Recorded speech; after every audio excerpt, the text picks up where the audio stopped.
നമ്മൾ ആലപ്പുഴയിലേക്കാണ് പോകുന്നത്. ആലപ്പുഴയിലെ ദ്വീപ് പഞ്ചായത്ത് പെരുമ്പളത്ത് പാലം യാഥാർത്ഥ്യമാവുകയാണ്. 4 വശവും കായലുകൾ കൊണ്ട് ചുറ്റപ്പെട്ട് കിടക്കുന്ന ദ്വീപിനെ മറുകരയായ വടുതലയുമായി ബന്ധിപ്പിക്കുന്നതാണ് പാലം. പാലം യാഥാർത്ഥ്യമാകുന്നതോടെ വിനോദസഞ്ചാരത്തിനടക്കം വലിയ തോതിൽ ഗുണകരമാകുമെന്നാണ് പ്രതീക്ഷ.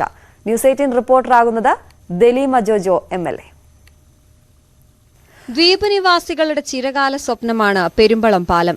ഇടത് സർക്കാരിന്റെ സ്വപ്ന പദ്ധതികളിലൊന്ന്.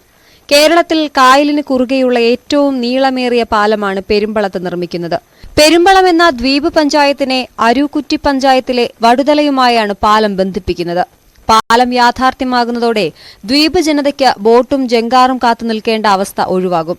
ഈ ദ്വീപുവാസികൾക്ക് ആകെയുള്ള ആശ്രയം വള്ളവും ബോട്ടുകളും മാത്രമായിരുന്നു. ജങ്കാർ സർവീസും പിന്നീടുണ്ടായി.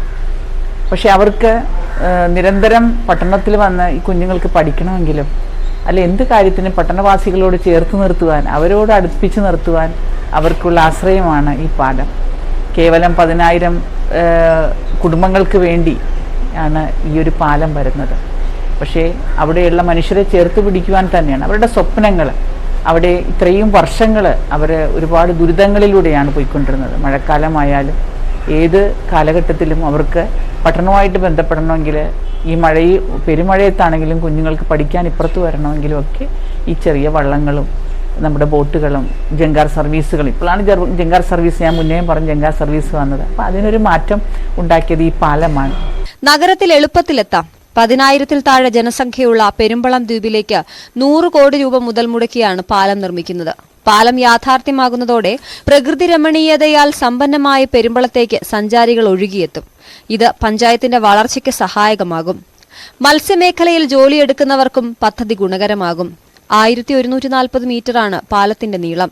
ദേശീയ ജലപാത കടന്നു പോകുന്നതിനാൽ പാലത്തിന്റെ മധ്യഭാഗത്തായി ആർച്ച് ബീമുകൾ നിർമ്മിച്ചു. നീളമേറിയ സ്പാനുകൾ ഉപയോഗിക്കേണ്ടി വരുന്നതിനാലാണ് ആർച്ച് ബീമുകൾ ഉപയോഗിച്ച് ബലപ്പെടുത്തിയത്. ആകെ 30 സ്പാനുകളാണ് പാലത്തിനുള്ളത്. പാലത്തിന്റെ ഇരുവശത്തും 1.5 മീറ്റർ നടപ്പാതയും നിർമ്മിക്കുന്നുണ്ട്. നടപ്പാത ഉൾപ്പെടെ 11 മീറ്റർ വീതിയുണ്ടാകും. ആർച്ച് ബീം വരുന്നിടത്ത് 12 മീറ്ററാണ് വീതി. 100 കോടിയാണ് ആ പാലത്തിന്റെ വർക്കിന് വേണ്ടി മാറ്റിവെച്ചത്. കേവലം ഇത്രയും മാത്രമുള്ള മനുഷ്യരെ ചേർത്ത് പിടിക്കുകയാണ്, നമ്മുടെ പട്ടണത്തോട് ചേർത്ത് പിടിക്കുകയാണ്, എല്ലാവരോടും ചേർക്കുകയാണ് അവർ. ആ ഒരു വികസന പ്രവർത്തനം ഈ 2024 പൂർത്തീകരിക്കുമെന്നുള്ള വലിയ പ്രതീക്ഷയോടുകൂടിയാണ് ആ പാലത്തിൻ്റെ പണി മുന്നോട്ട് പോയിക്കൊണ്ടിരിക്കുന്നത്. ഏതായാലും എല്ലാവരുടെയും വിശ്വാസം അർപ്പിച്ച് ജനങ്ങൾക്ക് ആ വിശ്വാസം നമ്മൾ തിരിച്ചു കൊടുത്തുകൊണ്ട് അവരുടെ വിശ്വാസം പൂർത്തിയാക്കുവാനുള്ള എല്ലാ പ്രവർത്തനവും മുന്നോട്ട് കൊണ്ടുപോയിക്കൊണ്ട് നമ്മുടെ 2024 വലിയൊരു വർഷമായിട്ട് നമുക്ക് മാറും. നമ്മുടെ പദ്ധതി പ്രവർത്തനങ്ങളെല്ലാം വികസന രേഖയിലേക്ക് വലിയ വികസന പ്രവർത്തനങ്ങൾ നടത്തുവാനായിട്ട് സാധിക്കുമെന്നുള്ള പ്രതീക്ഷയോടുകൂടെ ആലപ്പുഴ ന്യൂസ് 8ക്ക് വേണ്ടി ദലീമ ജോജോ MLA. ദലീമ ജോജോ MLA കാണുമ്പോൾ നമുക്ക് എപ്പോഴും ഒരു പാട്ട് നമ്മൾ ആഗ്രഹിക്കും അല്ലേ? നമ്മൾ അവരുടെ ഒരു വലിയ ആരാധിക എന്ന നിലയിലും നമ്മൾ എപ്പോഴും ഒരു പാട്ട് പ്രതീക്ഷിക്കും. അപ്പം ആ പെരുമ്പളത്തെ പാലം എന്തായാലും യാഥാർത്ഥ്യമാകുന്നതോടെ അവിടെയുള്ള ആളുകൾക്ക് വലിയ സന്തോഷമായിരിക്കും.